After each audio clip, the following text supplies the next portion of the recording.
Why do you think some athletes still think that talent alone is enough? Have to have a tough conversation with them and say like, hey, yes, you're a great athlete, you're a great person. With all due respect, brands don't care about that, right? It's like, hey, that's great that you threw 50 touchdowns last year, but if you have 2 Instagram posts, no one's going to want to work with you unless you're Jaden Daniels or Shador Sanders or someone like that, right? So letting them know that, yeah, what you've accomplished in your sport is great, but you have to build your brand off of it as well. That's great that this person's an All-American, but I need traffic to my website. I need units to be sold. I need money to come into my business. So I need this athlete to help me with that. And again, if you don't have that presence on social media, then it's just going to be hard for you to land brands, no matter how good of an athlete you are. Be the story. What's up, everybody? It's Jay Hicks, and this is another episode of Brand&Athlete.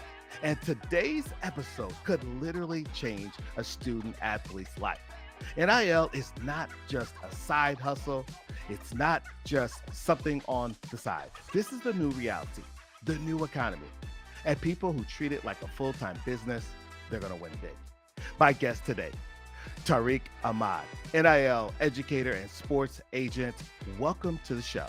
Appreciate you having me on, Jay. Excited to chat with you today. You know what? I've been looking forward to this conversation. I'm glad you're here. I've been following your content, and I have to tell you, I love what you're doing, educating, but the way you do it, it's funny, it's entertaining. So I was like so much forward looking to talking with you.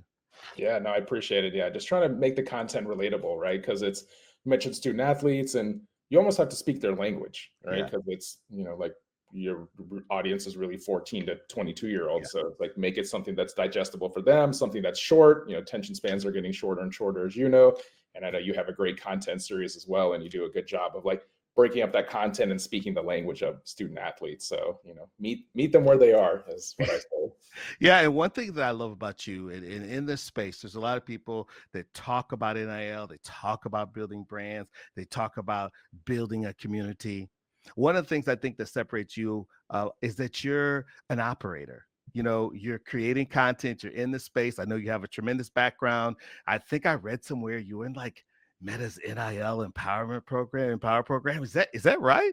That Or is right. or did I read it wrong? No, you read it right. Yeah, I worked at Meta for about 16 months. I was a marketing manager there, and I helped their sports partnership team with their NIL Empower initiative. So they worked with 30 college women student athletes on NIL branding, engagement, how to get deals, post-playing day transition, how to best use Meta tools, which are Instagram, Facebook, WhatsApp, and now Threads at that point. So great experience. Obviously worked with a great team, a lot of great athletes as well. And a couple of the athletes were actually still connected to this day. So very, very good opportunity. And I'm really glad that Meta offers and continues to offer this program for the female student athletes.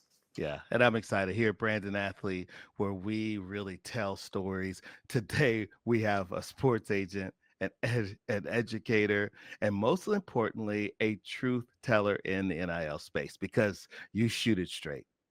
Try to. I think that's the best thing to do, right? Because there's a lot of people out there trying to talk to kids, and Yeah. if I can be as honest as possible and give them as much information as possible, that's right.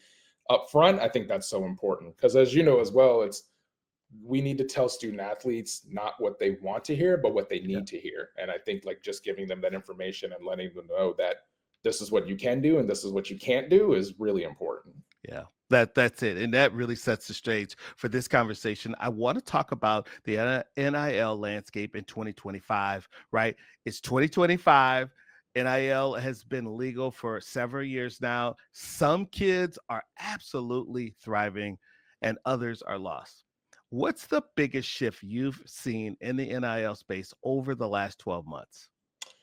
It's a couple of things, right? I think one, as you may be aware of the House settlement, which is forthcoming. I think that's going to be a big one. So for those in the audience who don't know, this is essentially a ruling that should be coming down any day now on whether like how much student athletes today and from the past several years can be paid monetarily. I think the initial amount of money is going to be 21 or 22 million dollars per school, and then the schools will divvy up that money, right? It's the general consensus is 80% is going to football, Yep. 10 to 15% goes to men's basketball, and the remaining 5 to 10% goes to women's basketball and all the other sports. So, how are those schools getting in? How are those schools dividing the money? And I think that's a really big issue that is should be solidified fairly quickly. And it's cool to see that even though like there was a judgment that came, but then, you know, everyone had to go back to the drawing board. Like Yep. this isn't stopping schools and organizations from game planning for it, right? It's like, okay, this is how we need to do this. When the money comes, this is how you divvy it up. Here's what the roster limits look like, et cetera. So I think that's a big one. And then two, a really big shift I'm seeing on the content side is that I am seeing athletes do less partnerships, but partnerships that are more meaningful for them, right? So for example, you know, I think the days are gone where it's like, hey, after practice, this is my favorite water brand. And then 2 weeks later, hey, after practice, this is my favorite water brand. And 3 weeks later after practice, this is my favorite water brand. I think a lot of those days are done where now it's, hey, after practice, this is what I consume because there's good, clean ingredients. I like the mission. They donate money to whatever charity or good cause. And that's something I can really align with. So I feel that gone are the days of just basically taking any deal that comes your way. And then I feel like a lot more athletes quantity wise are taking less deals, but they're taking much better quality deals, whether again, it's brands that align with them or brands that they use on a regular basis anyways. And it's just more meaningful. So those are a couple of shifts that I'm seeing over the last 12 months. Got to ask you this, right? Because the biggest thing that I hear, having a lot of parents and we've had some youth athletes, we've, you know, had some really talented people going to big schools on the show. And the parents, the thing about it when they reach out or I reach out to them is they're just like a duck, right? Like their feet are pedaling, they look calm on the surface, but this is a lot for parents to digest. So let's break this down really quickly. What do you think is the biggest impact if you are a parent and your student athlete is going to school this upcoming fall or the next following fall, or maybe even the one after that, meaning you're being recruited, they have some opportunities. What is the biggest thing you think the house settlement is for them, and what can they be doing right now to prepare? I think the biggest thing for them is just knowing where their funding is coming from and how much it's going to be, right? So I feel that, you know, you mentioned parents. When parents are going with their child or children to do official or unofficial visits, I feel that NIL should be in those conversations, right? It should be, you know, this is obviously very simplified. It's what are you doing for my child athletically? What are you providing for my child academically? What are you providing in terms of NIL? And then from there, the parent should be asking, hey, I know the house settlement is coming up. My daughter plays water polo or my son runs track, whatever it is. Like, how will that affect my child? Like, are they getting money? Are they not getting money? Are they still getting a scholarship? XYZ. So I feel that, you know, with these visits that parents are going with their children on, like NIL should be in those conversations. And now it's almost a subset question of, hey, like, I know I've heard about this house settlement. I don't know what it is. Can you explain it in more details? And like, how will my child benefit from this? So I think putting those questions into the conversations, especially on recruiting visits, is extremely important. I think you're so right. I agree with that. And adding one on too, I think that parents should also be looking at the personnel and the background of those people. I think the people right now, and I don't want to call out any names, we've had some on the show. You can go back, check out some of the great conversations that we've had, guys like Ben Chase over in Florida. But I think what happens is the people who have experience creating content, like I said, one of the things I love about you is that you're an operator. And I think those people are delivering the greatest value because I think brands and content are very difficult to teach people if you haven't done them yourself. So that's some of the things I think. What are your thoughts on that? And do you think that's an accurate take, or am I just on a hot take? No, that's very accurate. You know, it's interesting. I was actually speaking with somebody yesterday about this very topic about content creation. And it feels like athletes want to create good content, but not a lot of them are natural content creators, right? And it's like, you know, either they're camera shy or they don't have time to do it or they don't want to do it, whatever the reason is. It's easier to work with some of those athletes that are natural content creators. Like there are 2 or 3 athletes on my roster that are phenomenal content creators. Like I don't have to tell them what to do. They know what to post, how to post it, editing, everything. So, you know, I think the good thing though in that regard is that you don't necessarily have to be a good content creator because there are people there that will help you out, right? Like there could be something as simple as, you know, a colleague of mine and I were talking about this. It's like, okay, I have an athlete at Baylor. You went to Baylor, right? So it's something like, hey, like the athlete is really shy in front of the camera, but I know that they can have a good personality if given the right tools, right? So it's like, hey, why don't I send someone down for 2 or 3 days, follow you around campus and practice and whatever else, and like just capture all the content and they'll edit it and make pictures and videos for you, right? So it's not a huge lift for the athlete because they're just being themselves, but they get so much more content out of it. So I feel that, do you need to be a good content creator? It helps for sure, especially if you're doing the editing yourself, but it's not necessary as long as you have the right people and tools around you to help you succeed in telling your story through content. Yeah, I think you hit it on the head, and taking that one step further and just adding to it. I think you're so right. One of the biggest things that I see specifically in the Olympic sports, I'd say, because and having come from that background, there's what I call a perfectionistic angle to the sport, right? If you Mm, like track, think about like diving, gymnastics, a lot of those sports, golf, where just a millisecond off or something being wrong can really change the performance. So I think what yeah, happens inside of those athletes are a fear to fail. And so what happens is obviously we know on the court they've developed a lot of resilience.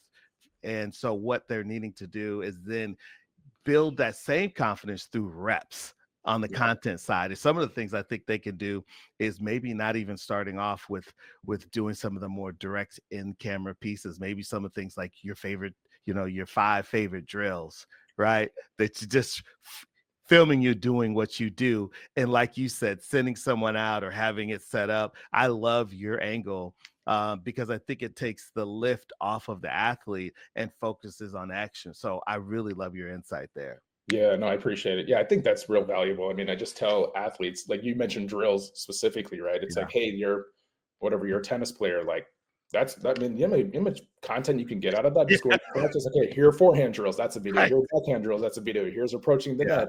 Here's serve videos. Here Yeah. are drop shots, slice shots, whatever. Like you can make so much content out of one practice that it's amazing, right? And I have an all-American heptathlete on my roster as well, and I tell her, I'm like, heptathlon is what, 7 or 8 events. That's 7 or 8 different lanes of content you can Absolutely. create easily, right? So it's just like, I think athletes also, the number one question, you probably get this too, is like, what do I post? Or I don't know what to post. Like, what do I talk about? It's like, Yeah. just, you're an athlete, like, you know what to talk about. You can even do your warm-ups. It's like, hey, here's how a Division 1 wrestler warms up before practice. Like Yeah. people love that kind of stuff. So like I think like if the athletes look at it more holistically, they have a lot more content ideas than they think they do. Yeah, I love it. And I think too, in agreement with you, is that I always say when you start your content journey, and you probably realize this too, because you're a really powerful storyteller, is that it's a self-discovery process, right? Meaning, I think when I sit down with athletes, they don't even always realize how much knowledge they have and can share with others, right? Because if you've Yeah. made it to the D1 level and take any of the sports, whether it's your heptathlete, there's so many things they're doing. Each sport has so many aspects, like you said, your examples with the tennis. And so I think those who kind of learn and lean into it, and I think that's part of the process, it's self-discovery, and then they get confidence because they're realizing that, like, man, I know so much and I have so much to give. And we both know, you and I know, there are thousands and thousands of kids who are playing volleyball, who are playing basketball, track. There's like 100,000 kids running track, that, you know what I mean, right now, as you have a huge audience. And for many of them, you're talking about a global audience.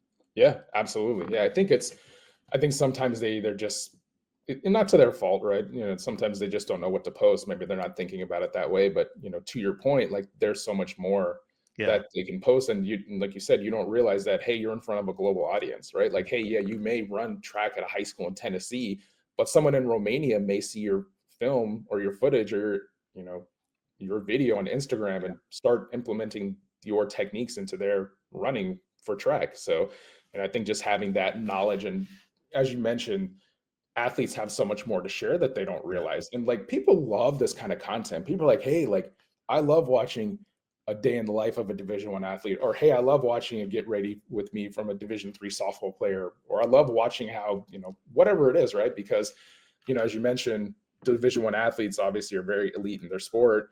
And a lot of the younger athletes look up to them. So if it's, hey, like they're doing the same things I'm doing, so I think I can get to that level, and Yeah. just sharing that content and just starting out is Yeah. just is the key. Yeah, and you know what? I did say D1, but I want to say I want to show a lot of love to D2, D3, NAIA. Shout out to all you guys. And many people, you know this, is that there's not much, there's like this much difference between the divisions. For if you've been watching, like somebody just ran like 992 or something to win the Division II track. So anybody not thinking, and I don't know about you, I've been to a lot of the different divisions of sports, and there's just so many things, so many talented people in all the different divisions.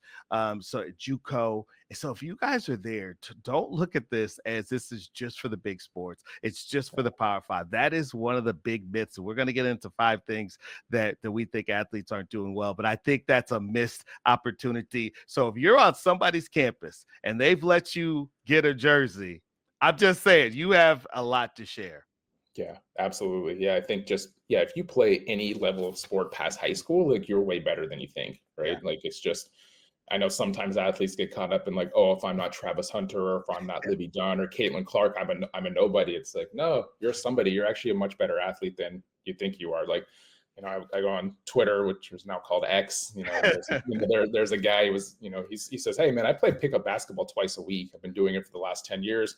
My team and I are pretty good. One day, a Division III basketball player came in our gym for a run, and it was the most humiliating experience of my entire life. So, like, just because you're not, you know, Cooper Flag or someone, but you play collegiate anything, you're way better than most people will say that you are. I have to ask you, you're an educator, an NIL agent. Why do you think some athletes crush it and others are stuck? What's the difference maker? Just effort, to be honest. It's like, how bad do they want it, right? I mean, like, let's take it back, right? Look at the sport, right? Like, football team is huge, right? 85 scholarship players going up to 105, right? It's like all those players are talented, right? But like, who wants it more? It's like, are you putting in the effort during practice, in the weight room, mentally, physically, psychologically, right? And it's just like that cream of the crop will rise and get more playing time because they're putting in more effort into it. NIL is no different, right? It's like the ones that excel at NIL are putting effort into their craft, right? Again, they're creating content, they're collaborating with teammates, they're seeing what can I do to get better? How can I build my personal brand? And honestly, just again, comes down to effort. I know that's probably the second or third time I've said it, but it's just like, how bad do they want it, right? Is it like, are they willing to put in the effort? Do I want to build my personal brand? You know, I have a phone, my phone's with me all the time. That's all I need. Like, you don't need fancy equipment to make content. Just get out there and just start making it, right? But it's like, do it, test. If it fails, that's fine. Test again, retest, keep editing, and just keep going after it, right? Because, you know, I mean, same with you. You've probably done hundreds of videos, maybe thousands, right? If you go back and watch your very first video, it's probably pretty cringe, right? You're like, I can't believe I made that. Why is that public, right? You know, I probably do the same thing too. It's just like, shame on me for making something like that. But it's the evolution, right? It's just, I had to start somewhere, and then you keep going and making content. So yeah, to your question, honestly, it just comes down to effort, right? It's just like, why do some athletes build their NIL better? It's just because they put time and effort into it. It's simple as that. And I love your example you gave just there. I was talking with the athlete last night offline, and they were saying like, I really don't like how I look on camera. And, you know, I was like, I feel you because I've been there. So I sent them the first video by Kai Cenat and Mr. Beast's first video. Okay, nice. Let them sit on it. And they're like, hey. And I was like, dude, everybody starts somewhere, to your point. And yours was effort. Mine is confidence. And I think generally you get those through the reps, right? And you get it in the dirt. And I say this all the times that I was lucky, and I think everyone's different. I had, you know, a great set of parents, but like, for example, my mom, she let me try different things, let me fail, wasn't a parent who was always protecting me from, you know, from maybe bumping my head. And from that, I think people develop grit. And if you haven't developed it at, you know, whatever age you're at, you could always start developing it and just not caring what other people are saying, and just know it's not always going to turn out right the first time, and just hanging in there. Exactly. Yeah, completely agree. I think also in today's society, people get too caught up in, oh, like, I need likes, or I need engagement, or I need comments, or I need this many views. It's just, again, like, create content without any of those vanity metrics, right? It's just like, to me, that's what I did when I first started, you know, like my first 6 months in NIL, all I did was create content, TikTok, YouTube, Instagram, LinkedIn posts, NIL newsletter. And like, I didn't care like how many people read it or how many people liked it or commented on it. To me, it's like, hey, thank you for engaging with it. I appreciate it. But for me, I was building a catalog of content. So 6 months comes in, I'm like, hey, I have 60, 70, 80 pieces of Right. content specific to NIL that I can go back and reference. So, just look at it that way as well. And you're a great follow. Where can people follow you? Because I follow you. I love it. If you guys aren't, you need to smash the notification. Where can people follow you, Tariq? So you can follow me on TikTok. I know we mentioned that earlier. So that is at sports.court, sports.court. Instagram is _sportscourt. And then you can follow me on LinkedIn as well if you're a business professional, or if you just want to be on LinkedIn in general, which is Tariq Ahmad 1, the number 1. So my first name, last name, and then the number 1 as well. I also have a newsletter. I write NIL newsletter, which comes out every Wednesday at 12 p.m. Eastern, which gives tips and tricks like the ones we're talking about. And I believe we'll share that out later as well. Yeah. I love that. And I'll drop that in the description below. So check it out. We'll have them. You guys got to follow them because it's like anything else.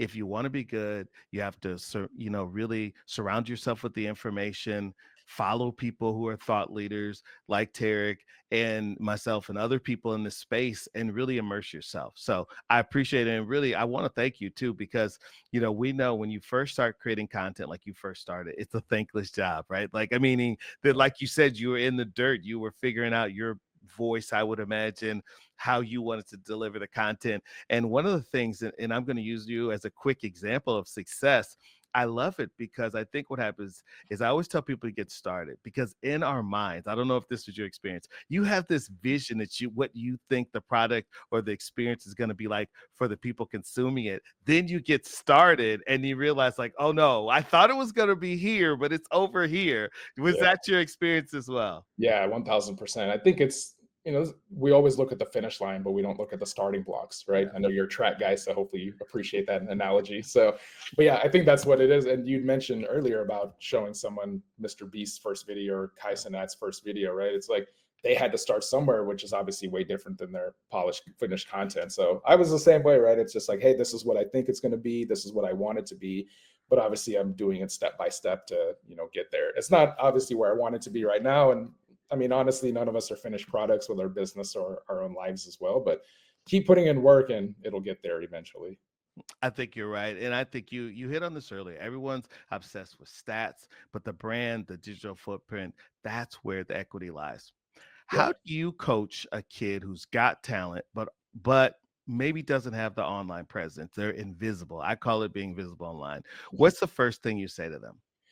I think it's, why do you not post, right? To me, it's not you should be posting this much or you should be doing XYZ. I think it's just finding out the why. It's just like, why do you not post? Some of them are like I'm camera shy, or I can never get good lighting, or I can't find anyone to take my pictures, or I don't want to. There's a lot of different things. So I think, instead of saying like, you need to be doing XYZ, I think it's just finding out why they're not doing something specific, right? Because for example, some athletes you work with are probably very natural in front of the camera. Sure. Others not so much, but they have like great photography. So maybe they just do a lot of slideshows and pictures.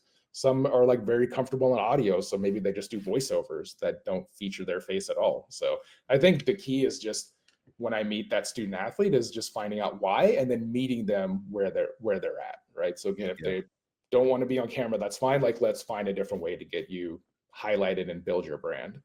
Yeah, and I think you're right. One of the things I would say is show up consistently and stop trying to be too cool to post, right? Yeah. You can't, if you're in a situation where you scored 20 points last night and you're invisible online and brands can't find you, is not the place you want to be. It's the worst. I know. I think like that was an example. I think I gave it at a conference one time. It's like, yeah, you go and you have 25 points on national TV and someone goes and tries to find you on Instagram and your username is orange mattress 3822.z. Like, you're not going to get any deals out of that. So it's just, be searchable as much as possible. Yeah. And I have to ask you this, with your experience, you've been doing this a long time. Why do you think some athletes still think that talent alone is enough?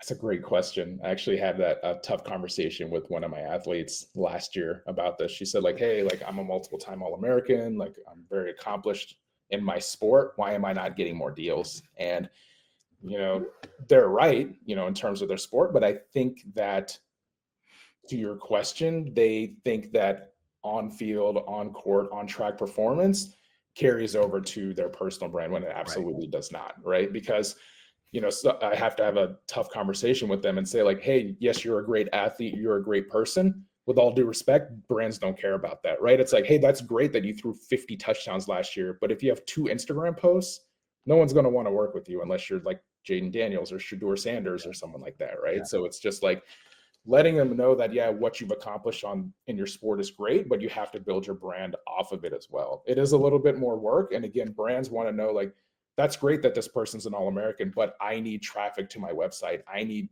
units to be sold. Right. I need money to come into my business. So I need this athlete to help me with that. And again, if you don't have that presence on social media, then it's just going to be hard for you to land brands, no matter how good of an athlete you are. There, again, as you know, very rare exceptions, right? Ryan Williams from Alabama, wide receiver.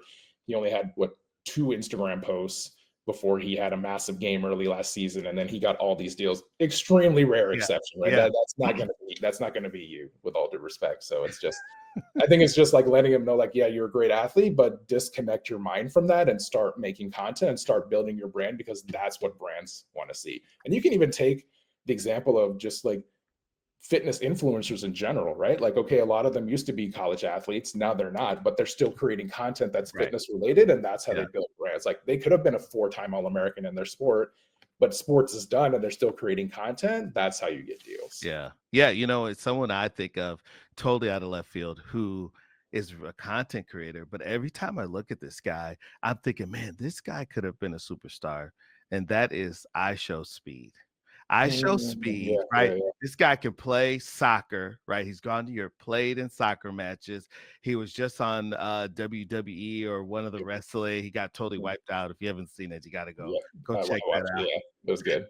He ran against Noah. And I have to tell you, as a former track guy, his form for someone who didn't warm up, I don't even know if he had top end spikes. I think he just threw on a pair. Yeah. This is a guy, to your point, that just shows you just how much sometimes people who aren't even the D1, D2, NAIA athletes have so much talent. And I think what I'm also finding over the last several years is some of our best content creators are actually in the Olympic sports, or they're in schools you really aren't the big brand names. Yeah, exactly. No, completely agree. I think, brands get caught up on that too, right? And like a couple of years ago, I spoke to an NIL director of a very elite Power 4 university, and he was telling me about some conversations that he has with brands. Like, a brand will say like, hey, we want to work with 15 of your football players.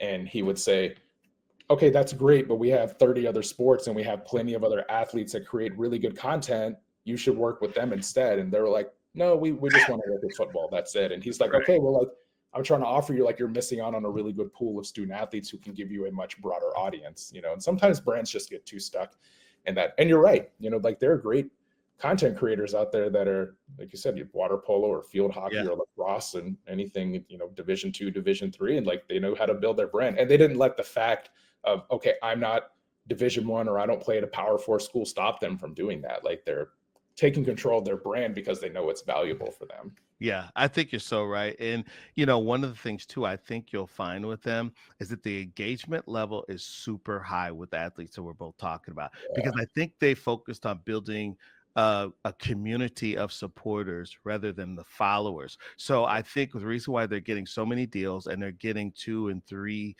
series or re-ups to those deals is because they're seeing the results in sales or whatever the metric is that they're looking for. And so I think you're so right. And that's one of the things, and I would love to hear you talk about it. I'm really big on engagement right now, because I think it really doesn't matter. Like, today, it doesn't matter if you've never posted, you start account. Someone today has as much opportunity to go viral as Mr. Beast today, right? Because the algorithm is all about virality rather than followers. I could even see follower count going away in the next 5 or so years, in my opinion. And so that's one of the things I've really been leaning into. What is your take on that? And how are you coaching it up? Because you're an OG in this business.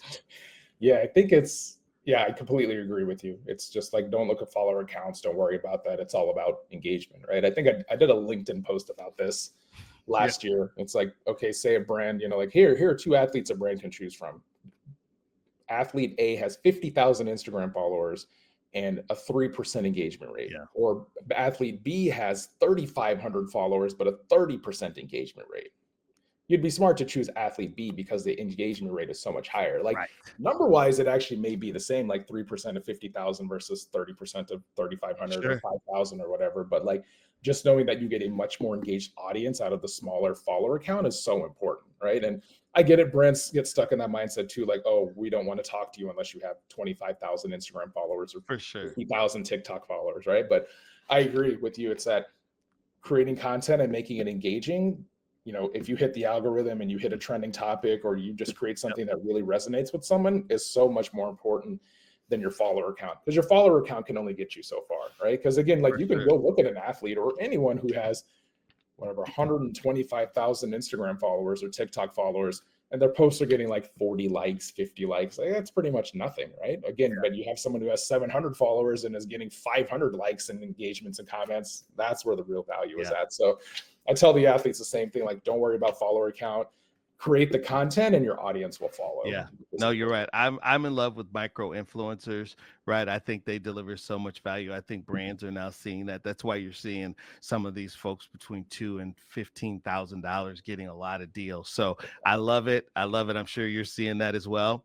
Yeah, absolutely. I mean, to be honest, most of my athletes fall in that range too. So it actually helps. I mean, it helps them and it helps me as well. And I think brands know that too, right? It's just like they know that they can get in front of a little bit different audience as opposed to a traditional influencer. They can pay a little bit less, but they can actually spread their money across more micro and nano influencers to reach even more a bigger demographic. So I think it's definitely the way to go. Yeah. And also too, one of the things I think is that some of the micro influencers are again engaging. They're going back to comments, they're liking, they're commenting back. It's a community. And so if you are a large influencer, make sure that you're talking with your community, you're asking questions, you're doing some of the real basics, because I say 2025, don't forget there's the social and social media, and that's the two-way conversation. So you know what I mean? And again, if you're liking this and you like the comment that Tariq and I are having, smash that like button. Let the algorithm know that he and I are delivering immense value, and we greatly appreciate it. Yeah, I think, a colleague of mine, to your point, had said that social media should be a telephone, not a megaphone. So make sure like you're always having that back and forth conversation. I love that. I love that. All right, you guys, if you're home, and it doesn't matter what time of year this is a segment that I think is going to really deliver value. This is why I wanted Tariq to come on. He is an operator, and you guys know I love operators, people who are creating content. He knows about the algorithm changes because he's creating content. You can't fake that. So we're going to talk about some of the mistakes, a little bit of a rapid round that we think. We're going to go through our top 5. We're going to share them. They may not be the same, probably not, because no one on the planet has the same ideas, right? So let's talk about that. What's your number one deal breaker right now that could hurt a kid long term? In terms of just NIL or personal brand, or NIL, personal branding, whatever, bucket you want to put it in. Number one is not doing it, not putting in any effort at all, right? Just again, if you're not committed to it, you're a college athlete, your time as an athlete is going to run complete sooner or later, and then you have to go to the working world or go do something else, right? So I think the number one deal breaker is just not putting in any effort, right? So like, again, you're putting in effort into your sport, you need to put an effort into building your personal brand as well. So deal breaker, definitely a top deal breaker. Okay, here's shock. I didn't think we would agree just because of the random nature. You're probably better at math than I am, but that is the number one thing for me. I think that you're so right. I get calls. You probably get this all the time as well. You get a call from a parent, an athlete, and they say, hey, we really want to grow. We like this athlete over at this school at LSU or USC, and they've got 50,000. Like, what do I need to do? And you go look at the person, even though I kind of know where this is going. You go look at the person that they sent you, you go look at their account, and generally the difference is just showing up, the effort that you were talking about earlier, and that there's just an opportunity to get more reps in. Yeah, absolutely. Yeah, just show up, make content, and don't one of my former managers said, don't pocket watch, right? Which means like, don't look at what other people are doing. Like you can look at them as like motivation, but like, don't Yeah. copy what they're doing because it's not going to work for you. I love it. I love it. Who knew, man? Tariq's coming through, man. Told you, OG in this business, man. I love it. Let's talk about your thing number two. And when I get things, everything from here on out, it doesn't have to be in an order. It could just be some of the things because I know you have a lot of experiences, a lot of knowledge. But let's go our second thing of what we think mistakes that you see athletes and or parents or coaches making. I think again, another one for the athlete is they only want to work with big brands, right? So for them, it's like, oh, if I can't get a deal with Nike or Chipotle or Apple or IKEA, then I don't want to work with them, right? So, Yeah. I mean, like to be honest, like every athlete wants to deal with Gatorade and Chipotle and Coca-Cola and all that. I completely agree. Like if I was an athlete, I'd want the same thing too, right? But again, like athletes have to realize that those are huge companies. They work with certain athletes, and that athlete may not be you. But if you find a smaller beverage company or your local burrito shop or your local accounting firm or like someone that actually wants to invest time in you, that's where you should go, right? Because it's like you could spend all day, all year, all your college years trying to chase a deal with Nike and they may not ever respond to you ever. But if you have a small local up and coming brand that makes shorts and shirts and cleats and socks and hats that you love, work with them, because if they want to work with you, you should work with them. So I think that athletes should work with brands that are interested in them as opposed to just always, cloud chasing something important. Woo, brought the heat again. I love this one. I love it. I love it. And I think the other thing to lean into what you're saying, like the local brands, right? Like let's say you love a smoothie after practice. You have a great opportunity to go into that place, maybe eventually get to know the owner, if it's locally owned, or a manager, and develop that personal relationship and maybe develop that NIL deal. And what it looks like will depend on that specific opportunity. But I think you're so right. Don't overlook, successes and steps locally to you. And I think to your point, some of the people who are anywhere from 3 below in any category, because if you look at it, right, in most business categories, most sectors in American society, the top two, number 1 and 2, generally have the vast majority of the market share, right? Right. Who knows, like after Avis and Hertz or whoever's 1 and 2, who's 3? We don't even know. You see what I mean? So the people are hungry who are 3 and down, whatever. And I mean, down, it could be the local. So I love what you're doing. I love that. That is a really good one. What is your tip for people really getting started working with some of the, I don't even like to call them smaller brands, but lesser known brands? What are some things that you found to be successful in that area? I think just being as clear and concise as possible with your messaging, right? It's just like, if it's from a student athlete perspective, it's like, hi, I'm this student athlete. I played this sport at this school. I frequent your location, or I purchase products from you regularly. I would love to discuss a partnership with you. Let's chat, right? Brands like that initiative from student athletes. And, to be honest, there have been brands in the past that I reached out to that very specifically said, we don't talk to agents. So if your athlete is interested, have the athlete contact us. So I think that's one. And then whenever I do it from my perspective, if, I'm pitching brands on a very regular basis, like I'll give them the pitch. Hi, here's who I am. I own this company. I work with student athletes. Here's my roster.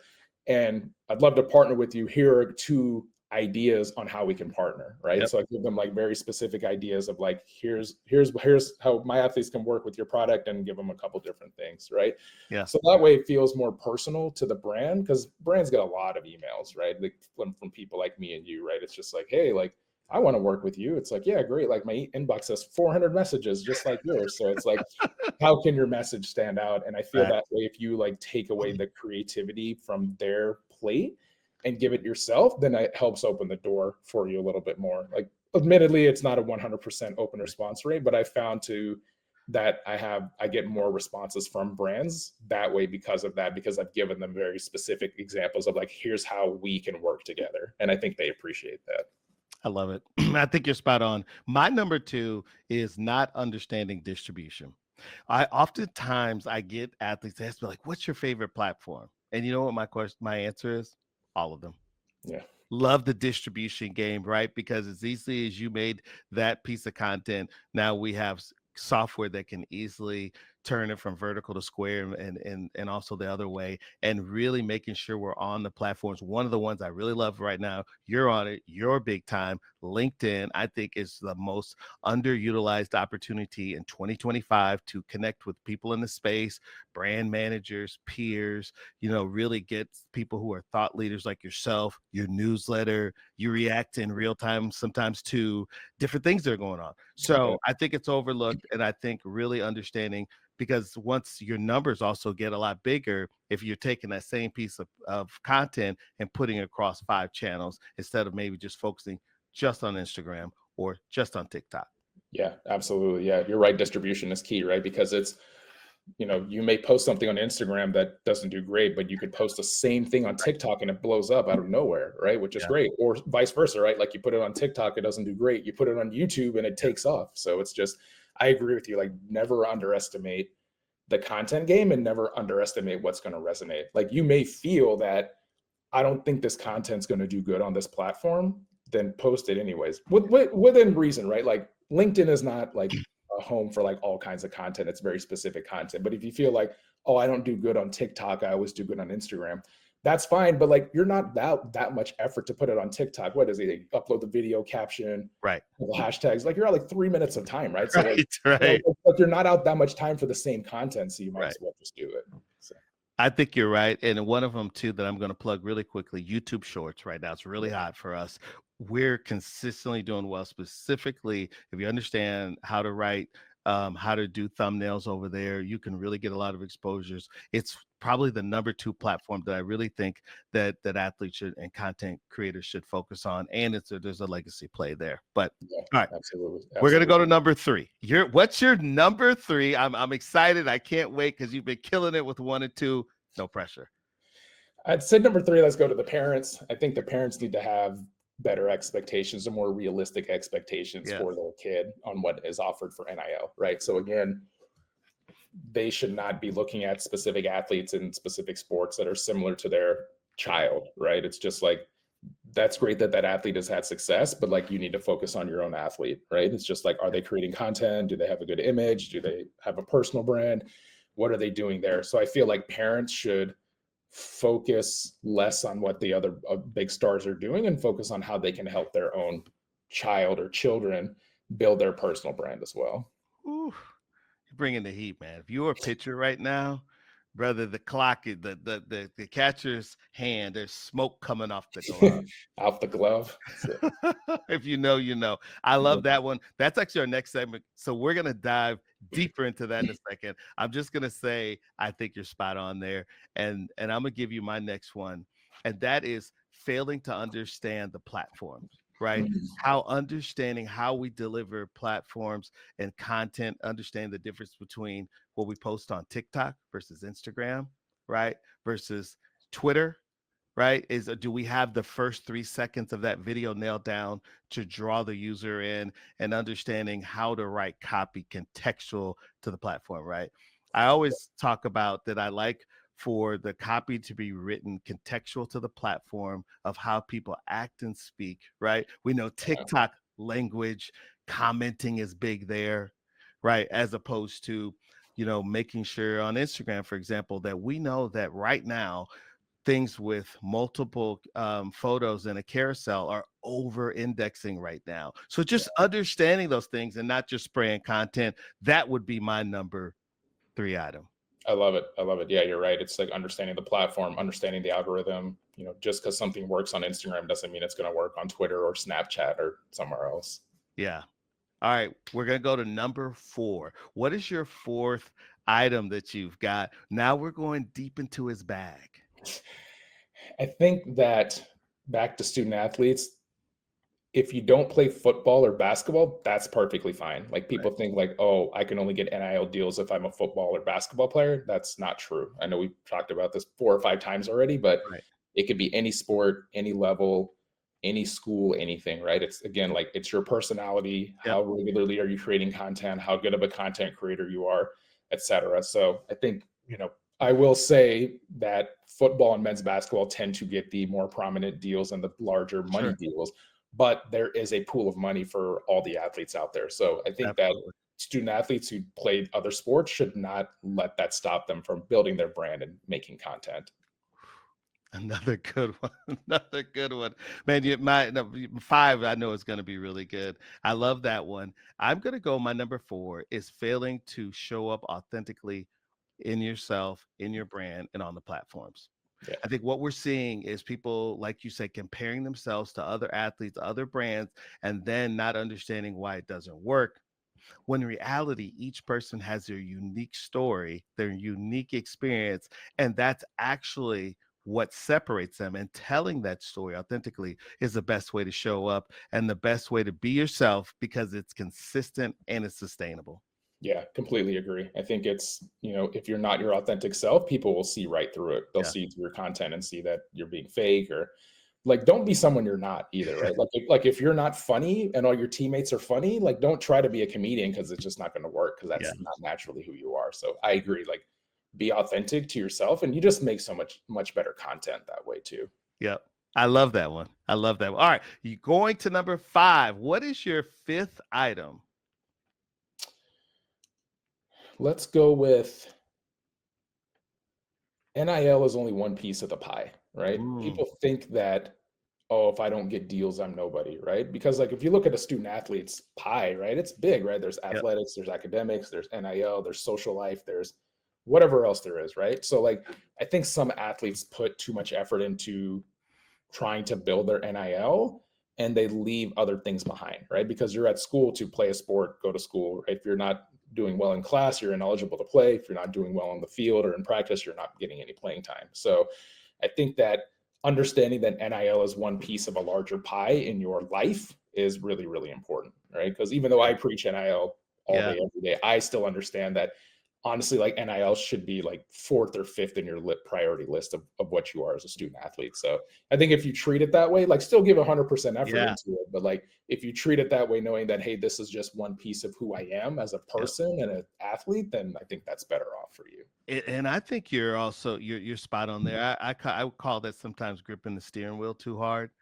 And what happens is you're so locked in, right, to NIL, and you're not going out, like you said, and taking those opportunities. Are you maybe pledging the business fraternity or sorority, right? Not the social ones. Are you going out and taking care of and engaging in many of the opportunities that are available on the campuses? And then what I think happens is if you do happen to document it, you've actually got your actual life and your actual interest that you're doing. And then you're happy because you're being yourself instead of trying to be something you're not, right? Yeah, exactly. So Yeah, that's why I completely. love what you're saying. Completely agree with what you're saying, right? As you mentioned it before, be your authentic self. Yeah. You're truer to yourself and you just make much better content and it resonates more with your audience. And you're starting to see more student athletes be a little bit more vulnerable too, right? It's like, hey, my mental health wasn't the greatest during the season, or hey, I finished last place in my event and I'm really down on it. But like just sharing these thoughts, with your audience lets you know that, or lets them know like, hey, like this person's really opening up and is being vulnerable in this moment and sharing their true feelings, as opposed to just like, oh, I got last place, man, whatever. It's cool. Or not addressing it. And I'm gonna plug a podcast that we had on Beyond the Struggle, University of Florida Gators athletes. It's a great one. They sit down, they talk about actually all the struggles, all the things that you probably get calls from the athletes, right? They're not running well, they're not feeling great, the vibe isn't there. You know what I mean? All the struggles, physically, mentally, emotionally, spiritually. It's a great podcast, and I think you're right. There are some really powerful voices out there, and I think you're 100% correct that there is this new kind of trend of people like really being themselves. Yeah, exactly. I think it's just the best way to be, right? Just how you show up online is how you should show up offline, and everybody benefits from it. I like it. I'm just gonna tell you, I mean, this man right here, Tariq, there's a reason why he's the OG, man. He's coming off the top of the dome. I want to just tell you guys, I didn't give him any prep. I just pulled up on him just to show him some love. This is how this man gets down. We follow each other, and I commented because I love a lot of what he's doing. I've shared that with him. And then some months later, I reached out and I was like, hey, do you want to come on? So everything he's sharing today is just years and years of experience that you're seeing just pour out in real time. So shout out to you for 1, for coming, and 2, for sharing all of your knowledge and experience. No, I appreciate it, Jay. Just trying to follow in your footsteps. I know you've had a quite great career in NIL, social media, and everything. So just trying to pay it forward the same way you are. Well, I'm having a good time. I'm having a great time with you talking the thing that I love.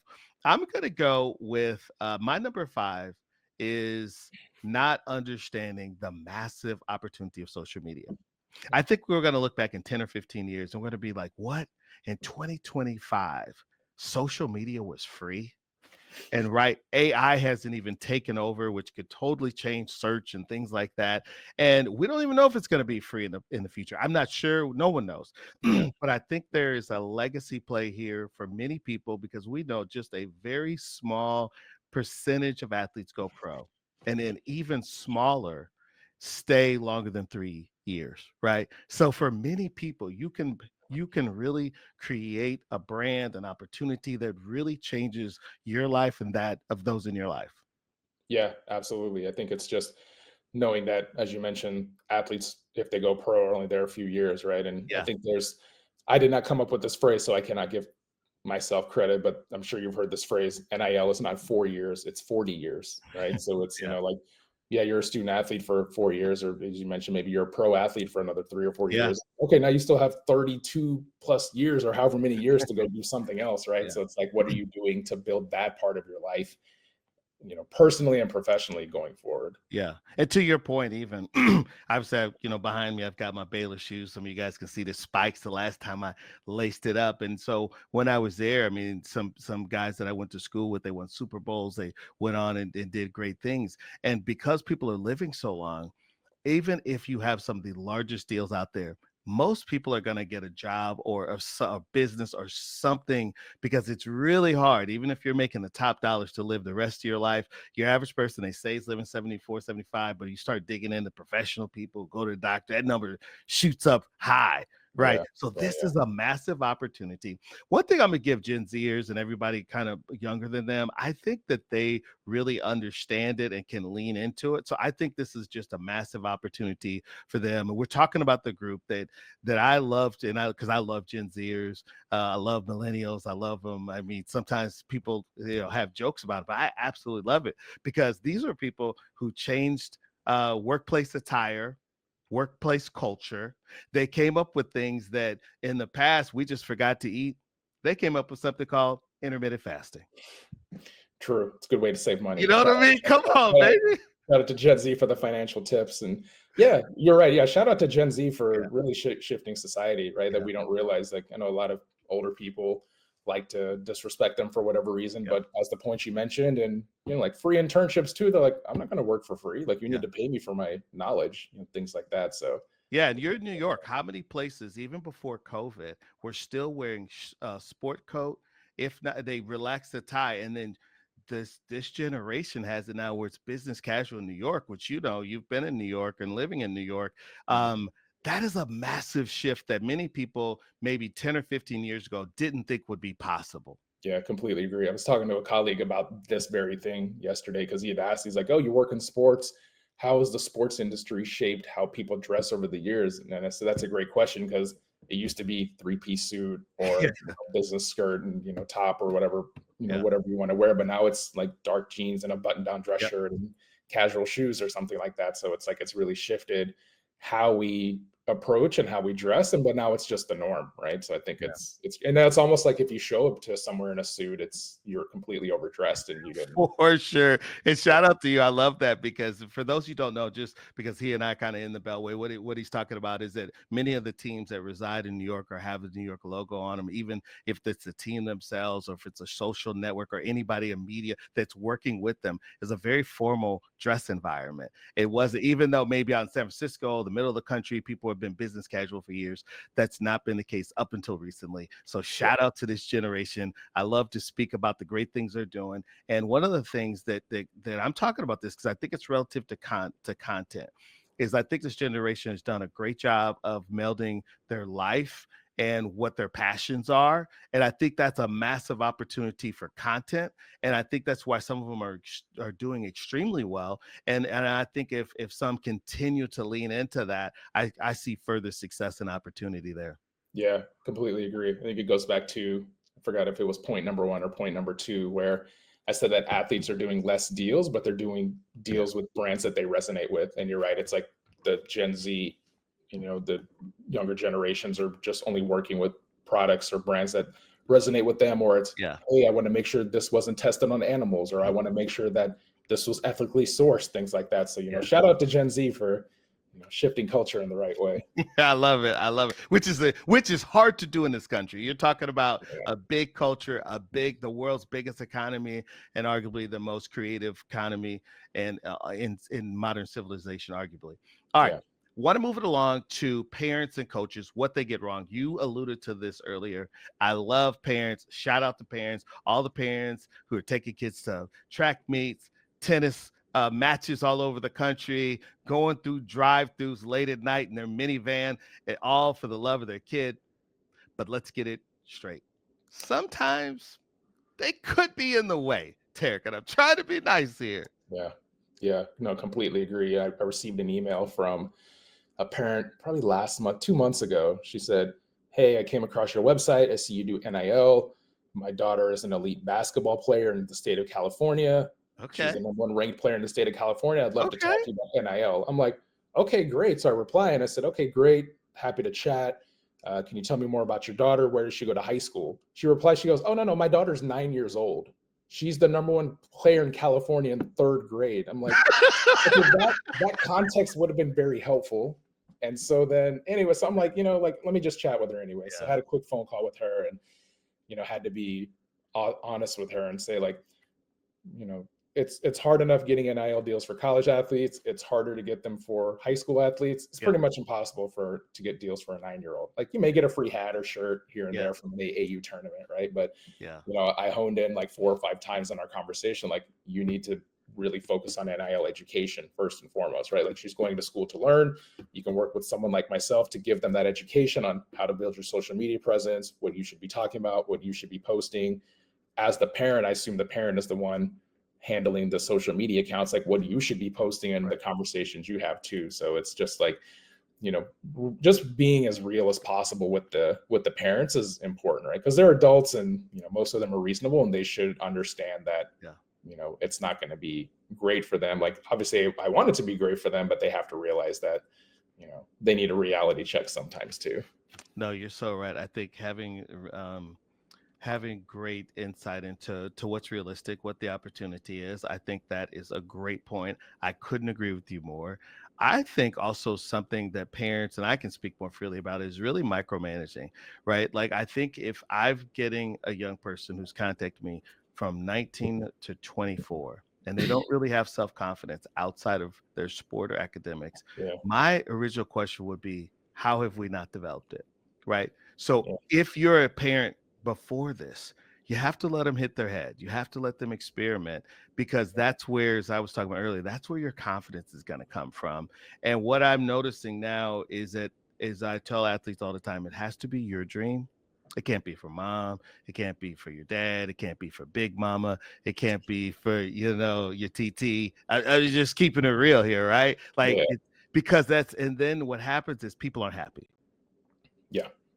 Exactly. Like, parents living vicariously through the kids is never a good thing, right? Because, like, the kids themselves are unhappy. It's just like, hey, I'm going off to play college sports because my parents wanted me to, not because I want to, right? And it's just like, then you see it too, right? You see these pictures of, like, hey, like, I had like an elite linebacker, and he's, hey, I had a great official visit with Georgia University, and like, University of Georgia. I met Kirby Smart. It was great. And he's in the uniform, and then the dad's in the uniform too, trying to be like Uncle Rico, trying to like rekindle their old glory days, right? So like, the parents have to know when to not do that too, right? And it's just like, I also tell parents too that, like, obviously what's best for your child, but you are not the best representative for your child all the time, right? Like, you need to work with a certified agent or an attorney or somebody who works in the space, right? Like, obviously you can be, you should always be in the conversation, but like, you're not always the best fit for your specific child, because there are professionals out there who will help you. Right. And if your child is in youth sports right now, I really think, from a parenting someone who has two kids, I really believe that you should be developing them to have agency, right? To be able to advocate for themselves, and to be able to speak up. Those are the things that I think, because if when we get into college, I've noticed that one of the things of booking this show and talking to people and getting the calls and the text messages is if the parents are doing too much of the lifting, that's generally the problem. Is it makes the parent feel good, but really what we should be doing is really raising the kid up, the student athlete, so that they can do those things for themselves. Yeah, completely agree. Because there's going to be a time where your parents are not going to be around in a Yeah. certain situation. And if your parents are always bailing you out of certain situations, like you don't know, like you have to basically grow up fast and do it yourself. So I agree Yeah. with that. It's like letting the kid fall down and learn and fail. Like that's the best way to learn. That's the best education you can get. So what are some other things you see parents and coaches getting wrong besides these? I think with parents, we talked about coaches. I think it's a lot of the, oh, well, this kid on this AAU team got this. How come my kids aren't getting that? Yeah. So again, it's a lot of like copycat pocket watching that's going on. And I think that that is just not good for the sport, right? It's just not good for the kids. It's not good for the parents. It's not good for the sport in general. So I think with coaches, it's same thing with them too. It's just like they have to, dial it back a little bit and say like, okay, hey, I don't have 10 Zion Williamsons on my Yeah. team. Like I may have one, maybe, but like you can't treat everybody the same in that regard. So I think coaches get a little too like pocket watch as well, or they just like look Yeah. at other athletes and say like, oh, like our program's a Nike program. Why don't we have what Kentucky has? Like that's quite the stretch, Yeah, So I, just I like, think I think you're 100% right, and adding on to that, I also believe talk to a lot of coaches. Coaches today need to lean more into learning the execution of social media and brand deals,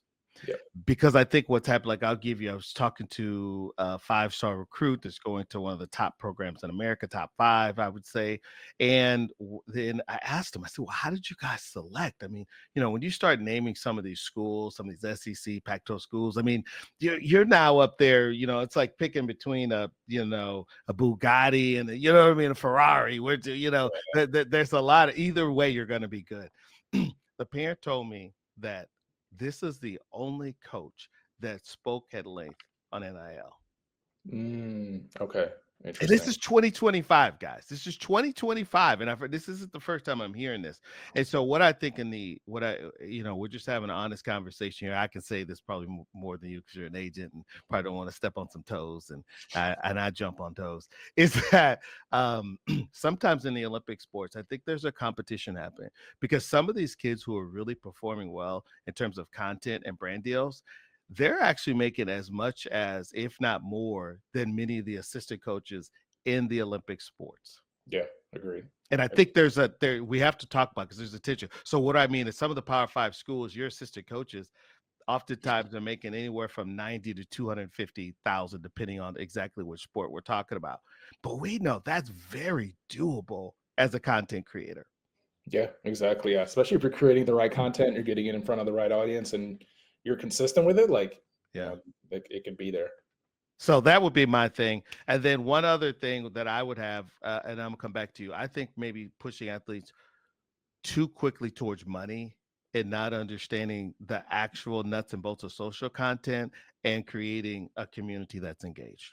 Yeah, completely agree with that. It's like, build your hive first and then go out from there. And I think I will end with a similar note of like it should be education first and then partnership second, right? Yeah. Because you need to know like how to post, what to post, how to build your brand, what to build your brand with, et cetera, and then do that. Because if you do it backwards, it's not going to help you out at all. So I Ooh. think, yeah, just build that foundation first, just like sports. I mean, Yeah. again, just like going back to that, it's like, yeah, like you're a basketball player. Of course, you want to score 20 points a game, right? But like if you're not building a good jump shot in practice and building conditioning fundamentals and everything, like you're never going to see the court. So it's build that foundation and then go from there. All right. We're running short on time, and first of all, thank you so much for your patience. Want to end up on what should student athletes be doing this summer? You have about 90 days. I'm a counter. I'm one of those people that I know how many days we have. Let's just call it 90. I could be off here or there, but a lot of times people have vacations and trips and things going into there. What Mhm. can student athletes, what are the top 3 things or top handful of things, let's not lock it to a number, that you think the athletes can be doing?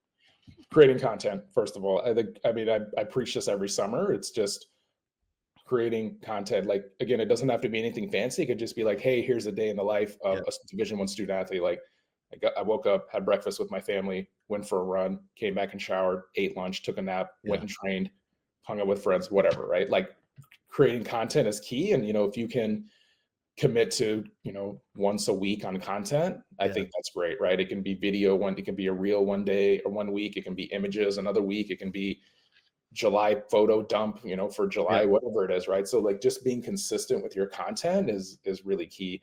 Another big one is maybe a little bit too late, but if you can either run your own summer camp or get involved in your teammates' summer camps somewhere, I think that's key, because now with that, student athletes can now get paid for those summer camps, whether you host it and you make money off of it, or you help your teammates run their camp. They'll be like, hey, can you come for the day for this kicking clinic? And I'll pay you whatever, $100 to work with some of the kids, right? So it's just like getting involved with camps as much as possible. Like we're still in the early part of summer and I think camps are set, but there are still probably some opportunities to do some of those things. So I would say those are the two, couple things. And then even with content ideas, again, day in the life, get ready with me. Like, what are some of your goals for the upcoming school and sport year, things like that. So, I think just content and camps and you'll be good.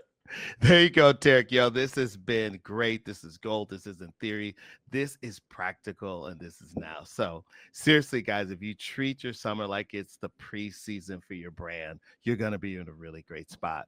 And I have to tell you, this might be one of my most tactical NIL combos I've ever had, man. And I appreciate you pulling up. No, I appreciate it, Jay. Yeah, thank you so much. Hopefully not too tactical where it went over people's heads. So hopefully there's some good nuggets to take and implement going forward. So, and obviously I'm happy to help the parents and the athletes with what's needed on that. And I think one of the things that you do extremely well is you're relatable. It's conversation. It's not. And I think that's why your tactical examples are so good. And I think that's why your following is so big. And tell us again, because if you're watching this, don't tell me you want to be good at social media. Don't tell me you want brand deals. If you guys don't have a curated feed with Tariq and other people in there, where can people follow you and find you? So you can follow me on TikTok, which is at sports.court. So sports.court. Follow me on Instagram at _sportscourt. So just _sportscourt, no period, _ at the end of that. You can also find me on LinkedIn for personal, which is Tariq Ahmad 1. So my first name, last name, and the number 1. You can also find me on YouTube Shorts, as we talked about earlier, which is at sportscourt. And I know that Jay, you'll link an NIL newsletter, which I write every week, which comes out every Wednesday, which has some additional information in there for you. And is that Sport Court as well? Yeah, Sports Court NIL newsletter. So, Sport, and that's sport with an S, so Sports Court. Yeah, sports plural. Yeah, S on the front, S on the back. So, yeah, exactly. I'm terrible at enunciating, so that's why that was really a me thing, not a you. It's all good. I may blur it together. Sometimes I say it often, so it's all good. So, that's where you can find me, and then if you want more information as well, you can go to my website, sportscourt.info as well. And we'll link all that in the description. Subscribe to his newsletter. Follow him all over Sports Court NIL. And guys, I'm telling you, if you're not building your brand this summer, someone else is. Don't get outworked. Don't get outposted. Thank you guys for watching. And I have to tell, first of all, I think I don't even know if I said that it's Dr. Tariq Ahmad, right? Is that right? Dr. Tariq Ahmad. Yeah, Dr. Tariq Ahmad. You got it. Yeah, I did a PhD in sport management. And then I think you'd appreciate this. My doctoral research was on social media and the NBA. So I interviewed 7 NBA team social media directors on how they implement, manage, evaluated social. That research was completed in 2012. So that's ancient research at this point. It's the way that social media moves. But that's a foundation, right? That's exactly. That's why I called him, and I should have said this earlier. That's why I call him the OG. He had, you have that foundational knowledge, and you've just kept creating content and building on it. So thank you so much, man. We have to have you back. I feel like we covered this show, but there's so much more. And the one thing, I'm gonna have you back. I'm actually gonna put a little pressure on him. I want to have you come back and talk to us about why students should hire an agent. Got it. All right. So can I get a commitment? Yes, you can label this as part 1, and we'll come back and do a part 2. So you guys heard it here. Follow. If he doesn't, slide into his DMs, guys, and ask him what happened. What is he pulling up? Exactly. But hey, Jay hasn't reached out to me. I don't know. So Hey, thank you so much. And again, I definitely want to thank you for your contribution to this community. I think it's ongoing, and people don't always realize how much energy goes into creating content. That's one of the things that I love about you. It's good, you research it, it's well done, it's well executed, and you distribute. So I know you're working hard, and just want to tell you, you're someone that I definitely look up to and feel like do a tremendous job in this space. I appreciate it. Thank you so much, Jay. I appreciate it. Just trying to follow an OG like yourself as well. I know, again, that you create content, you understand the value of it, distribution, and we're both putting content out there. So thank you for this opportunity. Really enjoyed the conversation, and look forward to part 2. It'll be good. There we go. Thanks, guys. Thanks for showing up. Thank you. Be the story.